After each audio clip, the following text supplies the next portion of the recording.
In North Korea, it's not 2025, it's Jusha 114, a year counted not from the birth of Christ, but from the birth of Kim Il-sung in 1912.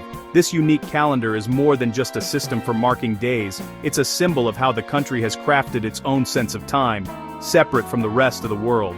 Here, the past and present are woven together by the state, creating a reality where history is not just remembered, but actively shaped and retold. Every monument, every classroom, and every public space echoes with the legacy of Kim Il-sung, the man who is not only the founder of the nation, but also the anchor of its timeline. The calendar is just one way the state shapes reality, history, and even time itself, reminding citizens daily of their place in a story that began over a century ago. In schools, children learn not just mathematics and science, but also the official version of history, where the achievements of the leaders are celebrated above all else. Even the clocks on the wall are set to Pyongyang time, a subtle but constant reminder of the country's distinct path. Beyond the headlines and military parades, 26 million ordinary people live lives shaped by rules and traditions we can barely imagine. Their daily routines are influenced by a system that values collective identity over individual expression, and where loyalty to the state is woven into the fabric of everyday life. What is it like to grow up, fall in love, or raise a family in such a world? For many, life is a careful balance between personal dreams and the expectations of society. Young couples stroll through city parks, children play by the river, and families gather for meals, moments that feel universal, yet are lived under the watchful gaze of the state. The answers lie in the quiet moments of daily life, not just in grand state pronouncements. In bustling markets and quiet courtyards, people find ways to connect, to laugh, and to endure. These small acts of resilience reveal a side of North Korea rarely seen by the outside world. This journey will challenge your perceptions and reveal the resilience of the human spirit in a place few truly understand. Despite the restrictions, people carve out spaces for joy, creativity, and hope, showing that humanity persists even in the most controlled environments. Let's step inside North Korea, not as distant observers, but as fellow humans seeking to understand. By looking beyond the surface, we can begin to appreciate the complexity of life here, and the ways in which ordinary people navigate a world so different from our own. Leave your preconceptions at the door. The reality is more complex and more human than you think. In the land where time stands still, the true story is found not in the headlines, but in the everyday lives of its people. Education in North Korea is compulsory, free, and deeply ideological. From kindergarten onward, students are taught that their education is a gift from the supreme leader. Revolutionary studies and loyalty pledges are woven into every subject. Even math problems reference tanks and 5-year plans. Discipline is strict. Students wear uniforms and recite songs of devotion to the Kim family. Mass performances and collective activities are central, emphasizing the group over the individual. Social status, or songbun, determines access to higher education and future opportunities. Children quickly learn that their family's loyalty to the regime shapes their destiny as much as their grades. The classroom is not just about learning facts, it's about shaping citizens for the state. Every lesson is a lesson in loyalty. After school, North Koreans are assigned jobs for life. Factory, farm, or office by the state. The workplace is more than a job, it's where rations are distributed, political meetings held, and loyalty monitored. Volunteer labor is mandatory, especially during planting and harvest. Refusing is unthinkable. Participation is framed as patriotic duty. Since the 1990s, state rations have faltered, and private markets, jangmadang, have become essential for survival. Many, especially women, trade goods or food in these markets, risking punishment to feed their families. By day, people work for the state. By night, they hustle in the informal economy. This dual life demands resourcefulness and courage. North Koreans adapt, survive, and create their own systems in the shadow of control. In North Korea, the family is not just a private unit, it is the very foundation of society, but always under the state's ever-watchful eye. The government's influence reaches into every home, shaping daily life and even the most intimate relationships. Family members are expected to uphold not only traditional values, but also unwavering loyalty to the regime. The home, often seen as a sanctuary elsewhere, is here a place where the presence of the state is always felt, whether through portraits on the wall or the words spoken in hushed tones. Multi-generational households are the norm, with grandparents playing a vital role in raising children while parents work long hours, often for the state. These close-knit family structures provide emotional support and practical help, but they also serve as a means for the government to reinforce its values across generations. Stories of the leaders and lessons about loyalty are passed down at the dinner table, blending family tradition with state ideology. Every home is required to display immaculate portraits of Kim Il-sung and Kim Jong-il. These images are not mere decorations. They are symbols of devotion and reminders of the state's omnipresence. Neglecting to keep them spotless is considered a grave offense, one that can bring shame or even punishment upon the entire family. The daily ritual of cleaning these portraits is a small but constant act of allegiance. From a young age, children are taught that loyalty to the Kim family must surpass even the love and respect they feel for their own parents. In schools, lessons and ceremonies reinforce the idea that the leaders are the true heads of every household. This indoctrination shapes the way children see their place in the world and how they relate to their own families. Dating and marriage are deeply influenced by both tradition and the state. Couples must register their union with the government, and it is common for newlyweds to pledge their loyalty at a statue of Kim Il-sung. The state's involvement doesn't end there.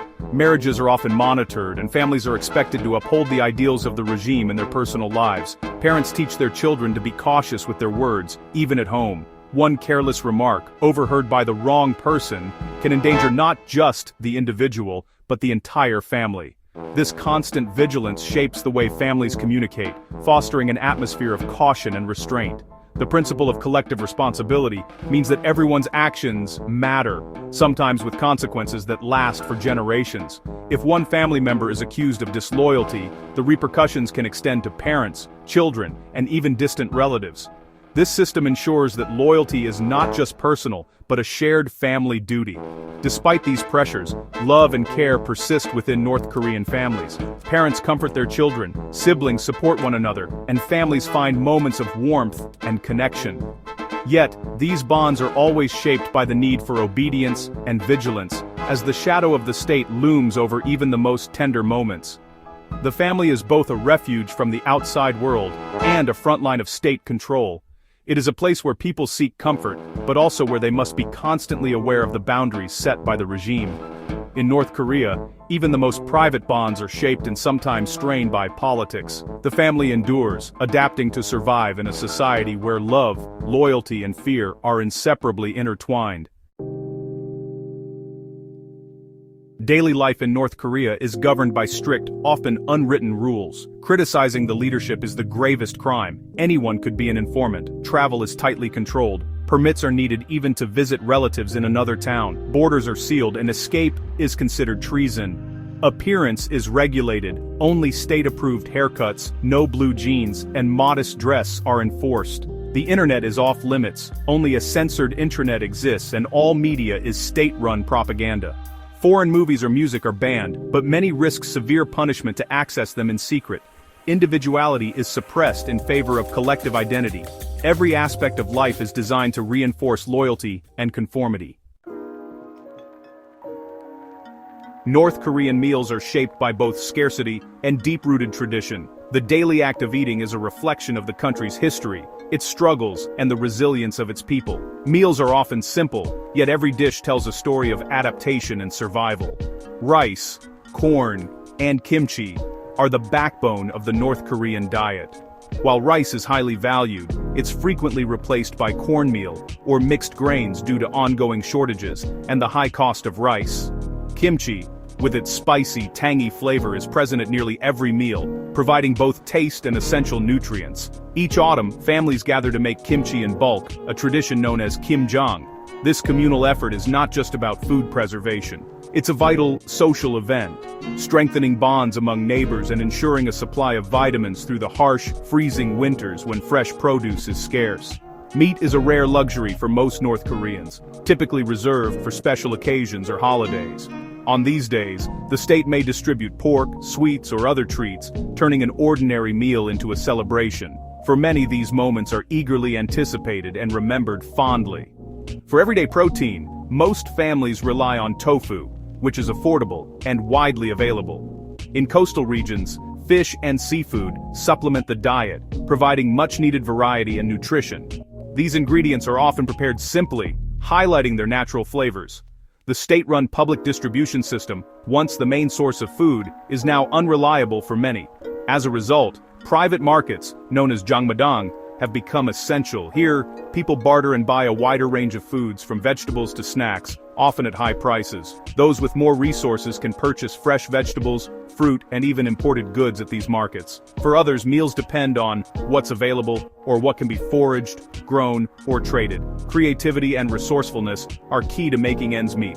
Despite the daily hardships, sharing meals remains a cherished tradition. Dishes like naengmyeon, cold buckwheat noodles, are a source of pride, especially in Pyongyang, where they are served on special occasions and symbolize hospitality and cultural identity. Food in North Korea is more than just sustenance. It's a powerful link to heritage, a way to pass down stories and customs, and a testament to the resilience of families who find meaning and comfort in every shared meal.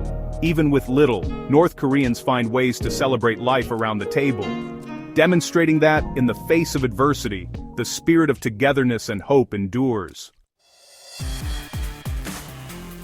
North Korea's ideology, juche, is more than politics. It's a state-enforced belief system. The Kim family is revered almost as deities. Questioning them is unthinkable. Religion is suppressed, and juche fills the void, demanding total devotion. Citizens are taught that all they have comes from the leader's benevolence. Political prison camps, or kwanliso, punish dissent, sometimes for 3 generations. Fear and indoctrination keep most people outwardly loyal, regardless of private doubts. History is rewritten to glorify the regime and demonize outsiders. Isolation from the world ensures the state's narrative is the only one most people ever hear. This control over minds and bodies is what many call North Korea's greatest moral tragedy. North Korea's reality is stranger than fiction. The 3-generation punishment rule means one person's crime can doom their entire family. Even basketball has unique rules. Slam dunks are worth 3 points, and last-second shots can score 8. Pyongyang's grand monuments shine at night, but satellite images show the rest of the country in darkness. Only the elite live in the capital. Its gleaming facades often hide hardship. Over 34,000 statues of Kim Il-sung dot the country, one for every 750 people. Every citizen wears a leader's lapel pin. Their images are everywhere, a constant reminder of the regime's reach. In North Korea, even the rules of sports and city lights serve the cult of personality. The most shocking truth isn't about statues or rules, it's about music. In North Korea, only state-approved music is allowed. Personal songwriting is forbidden. Every song is crafted to praise the leaders in the nation. Imagine never being able to sing your own tune, or write a song for someone you love. This control reaches into the deepest corners of the human soul. Yet, North Koreans endure, finding quiet ways to express love, hope, and resilience. Their lives are not just statistics, they are stories of dignity and survival. Understanding their reality is the first step toward empathy. Share these stories. Let's shine a light on the unseen faces and unheard voices of North Korea. Thank you for listening.